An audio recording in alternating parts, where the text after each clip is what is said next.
আগে ইলেকশনের ফিক্সিং বন্ধ করেন, পরে ক্রিকেটের ফিক্সিং বন্ধ করার চিন্তাটা করি। আজকে ক্রিকেট 100% হেরে গেছে। এটা আসলে ইলেকশন না, এটা ইলেকশন না। এই ইলেকশন বাংলাদেশ ক্রিকেট বোর্ডের জন্য একটা কালো দাগ হয়ে গেল। এই নোংরামির সাথে আমরা কোনো দিক থেকে কোনোভাবে পাঠ রাখতে পারবো না। উইথড্র করেছি আমি সহ প্রায় 14-15 জনের মতো এই জিনিসটা আমরা উইথড্র করেছি। আর এটা উইথড্র করার রিজনটা খুবই ক্লিয়ার। এখানে আমার কাছে মনে হয় না যে আমাকে খুব ডিটেলসে বা ব্যাখ্যা করে আপনাদেরকে কোনো কিছু বলার আছে। আমি শুরুর থেকে একটা কথা বলে আসছি যে ইলেকশনটা কোন দিকে যাচ্ছে বা কিভাবে হচ্ছে এই জিনিস নিয়ে আপনারা সবাই এখন ক্লিয়ার। যখন যেমন মনে হচ্ছে, যখন যা মনে হচ্ছে তখন তা করা হচ্ছে।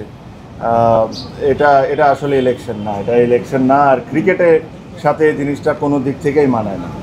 আপনারা আই এম শিওর যখন ইসি তালিকা দিবে যে আজকে কারা কারা উইথড্র করেছেন, তাদের নামগুলো আপনারা দেখলেই বুঝতে পারবেন যে তারা সবাই তাদের জায়গার থেকে হেভি ওয়েট, তাদের ভোট ব্যাঙ্কও ইটস ভেরি স্ট্রং।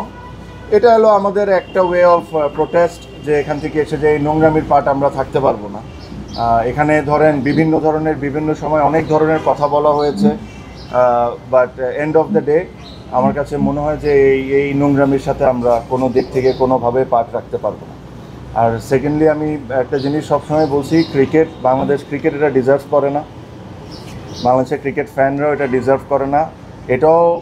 এটাও বলে রাখি, আমি জানি না কতজন স্বীকার করবেন কি করবেন না, বাট এখানে আরও অনেকেই আজকে উইথড্র করতেন। তাদেরকে বিভিন্নভাবে বিভিন্ন ওয়েতে বোঝানো হয়েছে বা চাপ সৃষ্টি করা হয়েছে, তাদেরকে করে থামানো হয়েছে। বাট এছাড়াও অনেকেই আজকে উইথড্র করতেন।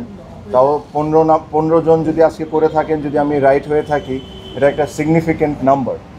অলমোস্ট 50% আপনার উইথড্র করে নিয়েছে। সো আমি এই বিষয়ে কোনো এক সময় ডিটেলসে আপনাদের সাথে কথা বলবো যে কি হয়েছে কি হয় নাই। আমি একটা জিনিসই বলবো যে যারা বোর্ডে আছেন তারা যদি এভাবে করে ইলেকশন করতে চান করতে পারেন, জিততেও পারেন। বাট আজকে ক্রিকেট 100% হেরে গেছে, এটা নিয়ে কোনো সন্দেহ নাই। আপনারা বলেন বড় গলায় যে বাংলাদেশে ফিক্সিং বন্ধ করা লাগবে, আগে ইলেকশনের ফিক্সিং বন্ধ করেন, পরে ক্রিকেটের ফিক্সিং বন্ধ করার চিন্তাটা করি। সো আমার এর চেয়ে বেশি কিছু বলার নাই। আমার কাছে মনে হয় যে এটা স্পষ্টভাবে ক্লিয়ার সবার কাছে, কারা কারা কোন সময় কারা কারা কোন ধরনের ইনভলভমেন্ট এখানে রেখেছেন, কী ধরনের ইন্টারফারেন্স হয়েছে। নিয়ম ইচ্ছামতগত সুবিধার মতো যে সময় দরকার ও সময় চেঞ্জ করা হয়েছে। আর এর সাথে কারা কারা জড়িত একদম স্পষ্টভাবে ক্লিয়ার। আমি এর চেয়ে বেশি আর কোনো কথা বলবো না, বাট ইনশাল্লাহ ভবিষ্যতে আমি এটা নিয়ে অবশ্যই কথা বলবো।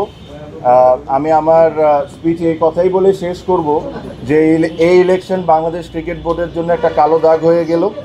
আর এই ইলেকশনের পার্টের সাথে যারা আছে এরা আই এম শিওর তারাও বুঝতে পারেন যে ইলেকশনটা কোনো দিক থেকেই এটা একটা ইলেকশন ছিল না। So thank you. আমার তরফ থেকে আমার এর চেয়ে বেশি আর কোনো মেসেজ দেওয়া নেই। ওকে।